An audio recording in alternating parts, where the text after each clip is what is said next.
Back pain சொல்லிட்டு இருந்தானா, இந்த வயசுல உனக்கு பேக் பெயின் வந்துச்சா உன்னை தூக்குனதுக்கு என் ரெட்ட பிள்ளைங்களை இப்படி தூக்குவேன், இப்படி தூக்கிட்டு போவேன். நான் இடுப்புல கையில வச்சுட்டு தான் நான் சமையல் பண்ணுவேன். ரெண்டையும் இப்படி மேல வச்சுட்டு தான் நான் டிரைவ் பண்ணுவேன், ஸ்கூல்ல டிராப் பண்ணுவேன், கூட்டிட்டு வருவேன். அதெல்லாம் பார்த்தவன் நான்.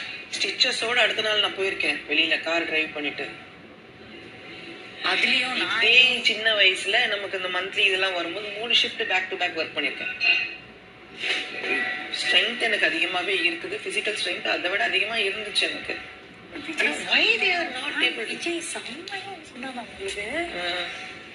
ஏங்க அவங்களுக்கு பிசிக்கல் ஸ்ட்ரென்த் இருக்குன்னு எங்க தூரம் வந்திருக்கீங்க, அவங்க மென்டல் ஸ்ட்ரென்த் முன்னாடி நீங்க எல்லாம் நிக்கவே முடியாது அப்படின்ட்டாங்க. இங்கே அவங்களோட மென்டல் ஸ்ட்ரென்த் முன்னாடி அவங்க மென்டலி ஸ்ட்ராங், மென்டலி செம வீக் பண்ணிட்டோம் தினேஷை பார்த்து. அவரால்